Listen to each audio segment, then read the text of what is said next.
Hey there. Ready for a deep dive today? We're tackling who, not how. It's this idea that to reach bigger goals, you don't have to be a master of all the how-tos, but instead you focus on building the right team. It's like having your own A-team to conquer those mountains instead of trying to solo climb every peak yourself, right? Exactly.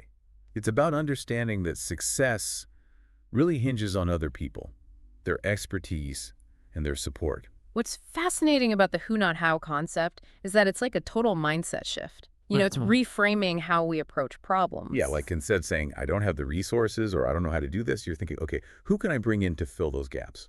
Yeah, it's about tapping into a network instead of limiting yourself by what you currently know or what resources you have. The book uses this great analogy of checkers versus chess. Okay. It argues that most of us are playing checkers with our goals. And we're just focused on that one move right in front of us. We're stuck in the how. Right. But who, not how, is about playing chess. It's thinking several steps ahead and strategically positioning yourself by focusing on the who instead. So instead of getting bogged down in the how-to, we leverage the strengths of other people. Their how becomes our shortcut. That's a great way to put it. And the book really emphasizes how freeing that can be. Because let's face it, trying to figure everything out ourselves can be exhausting. Absolutely. And the book really dives into the consequences of staying stuck in that how trap. It argues that this hyper-focus on doing everything ourselves can lead to procrastination, burnout, and honestly settling for smaller goals because we're just overwhelmed. Yeah, it's self-sabotage in a way. Totally. The book shares a story about Sharon Duncan, an entrepreneur who was working insane hours, like she was drowning in the how, Oh, I can relate to that. until she realized she could free up a massive amount of time, 500 hours a year, just by hiring a practice manager. Wow, that's like getting 3 months of your life back. What could you do with an extra 3 months? I know, right? And it highlights this idea that sometimes the simplest solution is just to bring in the right person. Delegation. It's a superpower we often forget we have. Okay, so that makes sense from a practical standpoint. Yeah. But the book also dives into the psychological benefits of who, not how. It talks about self-expansion, which sounds a bit academic, but it's actually pretty fascinating. Yeah, it's like saying you can grow your abilities not just through your own effort, but by tapping into the resources and the perspectives and the talents of other people. It's like having access to this toolbox of skills and knowledge you didn't have before. Each who you collaborate with adds to your collective potential. So you're expanding what you're able to achieve. It's like each who we bring on board becomes a superpower, adding to our abilities and helping us break through those perceived limitations we often put on ourselves. And it's not just some fluffy feel-good concept. There's actual research to back it up. Yeah. The book mentions the self-expansion model, which shows that forming close relationships actually increases our capacity for achieving goals. So it's like science is saying, go make some friends and achieve your dreams. Exactly. And it gets even more interesting because who not how isn't just about business success, it's about every area of life. Okay, yeah, I was going to say this applies to way more than just work, right? Absolutely. Health, relationships, finances, hobbies, anything you want to achieve. Because I definitely fall into the how trap in my personal life too. Like planning a trip. I can spend hours researching destinations and itineraries, trying to figure out every single detail myself. Yeah, but imagine how much easier and enjoyable that process could be if you had a travel agent who could handle all those logistics for you. It's like upgrading to first-class travel. Exactly. And the book highlights how who not how can actually free up time for loved ones and help you achieve those financial goals faster. And even help you find a greater sense of purpose by aligning yourself with inspiring people. It's like who not how can help us level up our entire lives. It's about recognizing that collaboration can enhance our lives on so many levels. By bringing in the right who's, we can really amplify our strengths and minimize our weaknesses. So how do we become a magnet for these amazing who's? Mm. Because let's be real, finding the right collaborators is key to making this whole thing work. Well, the book dedicates a whole chapter to this, and it emphasizes the importance of clarity. First, you need to be crystal clear about your own vision. What are you trying to achieve, and why is it important? It's like putting out a beacon that says, hey, I'm on an exciting journey and I'm looking for awesome people to join me. Exactly. And then you need to understand the value that you bring to the collaboration. It's a two-way street. Who's are looking for partners who are invested in their success just as much as their own. So it's about showcasing your strengths, your expertise, your commitment to creating a win-win partnership. Right. Because you want to attract the right who's, not the energy Oh vampires. yeah, those energy vampires. We've all met them. They drain our time and resources without really contributing much in return. It's like they suck the life out of any project or relationship they touch. And the book offers some strategies for how to spot them and steer clear. Okay, give me those red flags. I need to know how to avoid these energy vampires. Well, it starts with knowing your own values. What are your non-negotiables? What are you willing to tolerate?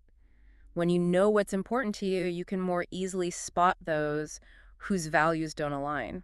It's like having a personal compass that guides you toward the right people. Exactly.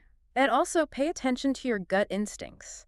If someone consistently leaves you feeling drained or negative, that's a sign they might not be the right who for you.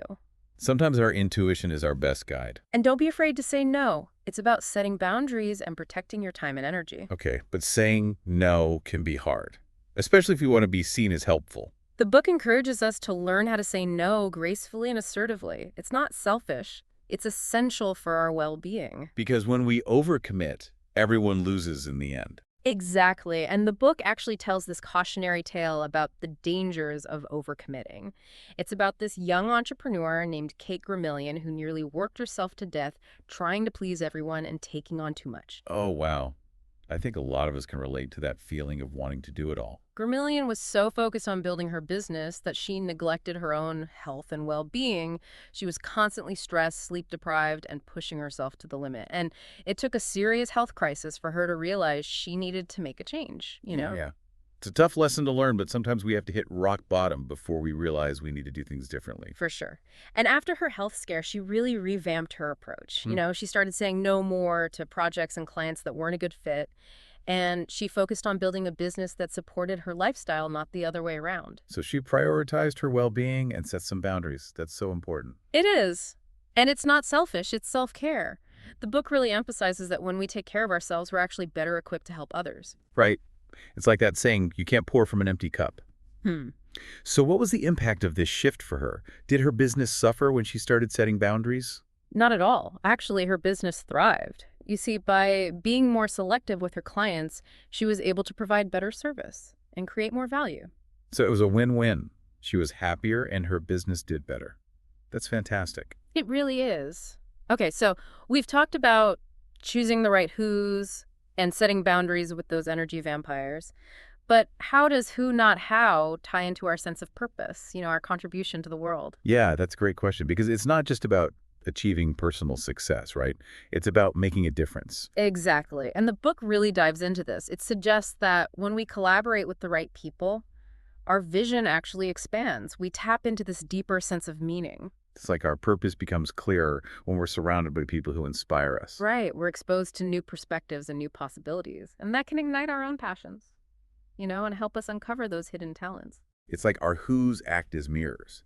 They reflect back to us our own potential. I love that analogy. It's so true. They help us see beyond our own limitations and step into a larger version of ourselves. The book shares a really inspiring story about Lee Richter. Along with her husband, she owned the successful vet hospital. They were both passionate about animals. But Lee had this vision for something even bigger. She wanted to create a moonshot in the animal healthcare space. Oh, wow. A moonshot. That's ambitious. Right. And she knew she couldn't achieve it alone. What kind of moonshot was she envisioning?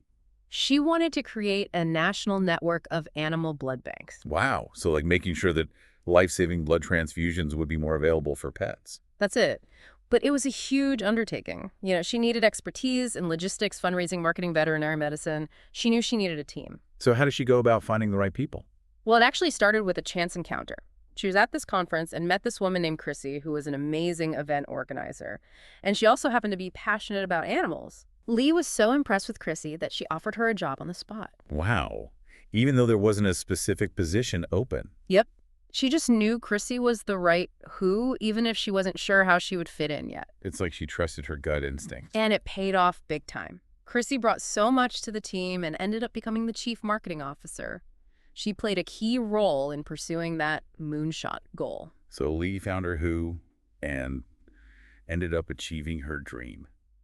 Such a powerful example of how the right people can help us expand our vision. They challenge us to think bigger. And sometimes the best who's are the ones who ask the right questions. They offer a fresh perspective or simply believe in our vision even when we doubt ourselves. That's so important, having people who believe in us even when we don't believe in ourselves. But who, not how, isn't just about individual success, right? It's about building a better world. Absolutely. The book talks about how we can apply these principles to make a positive change on a larger scale. Are there any examples that come to mind? Well, one that I found really inspiring was the story of Jancoa Janitorial Services. They're this family-owned business in Cincinnati, and they've really prioritized the well-being of their employees. They've gone above and beyond to create a supportive work environment. Okay, I like where this is going.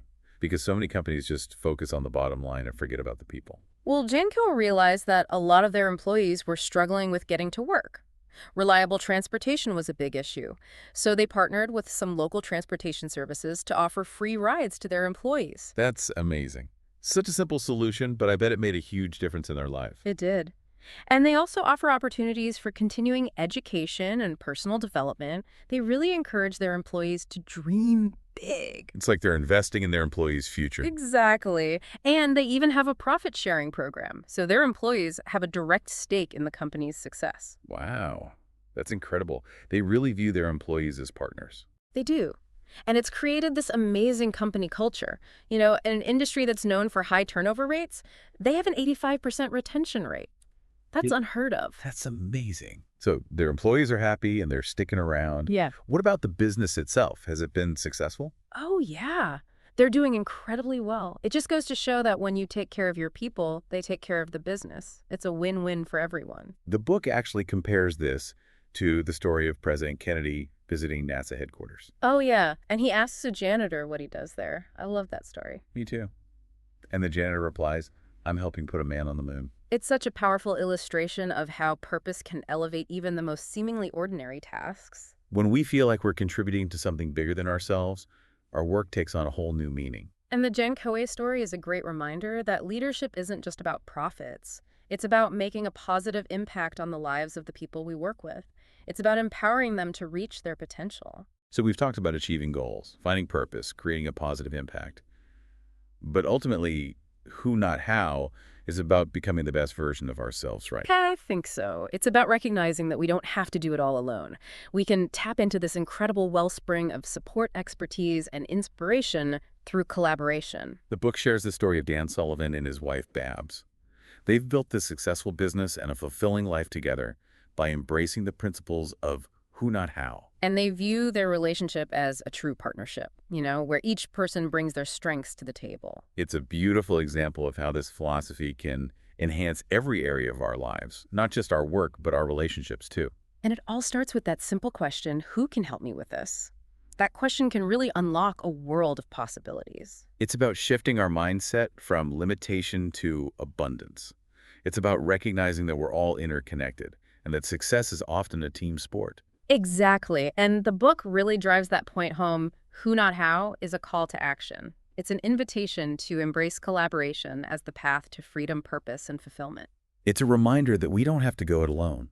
We can achieve incredible things when we work together, support each other's growth, and celebrate each other's successes. So as we wrap up this deep dive into who, not how, I want to leave you with a challenge. Think about one area of your life where you're currently stuck in that how trap. Maybe it's a project you've been putting off, a goal you haven't reached, or a problem you're trying to solve on your own. Ask yourself, who can help me with this? Think about who has the skills, the expertise, or the connections that could make this easier or more successful. Write down a few names of potential who's and then reach out to them. Share your vision. Talk about the challenges you're facing. And you might be surprised by how willing they are to help. Remember, you don't have to do it all alone. There's a whole world of support and expertise out there, just waiting to be tapped into it. Embrace the power of who, not how, and watch amazing things happen. Yeah, it's like building this dream team of supporters and mentors, people who can help us through the tough times and celebrate those wins with us. And it all goes back to that simple question, who can help me with this? That one question can unlock so many doors, right? It helps us shift our focus from what we lack to the potential that's all around us. Exactly. It's like saying, hey, I don't have all the answers, but I'm open to help. And suddenly you're connected to this network of knowledge and support. And what's really cool is that it's not a one-way street. The who's get to share their expertise and maybe make some new connections themselves. And we as the how-getters, we get to focus on what we're good at. and leverage the talents of these amazing people. It's a win-win for everyone, like creating this cycle of collaboration and abundance. But it takes a shift in thinking, right?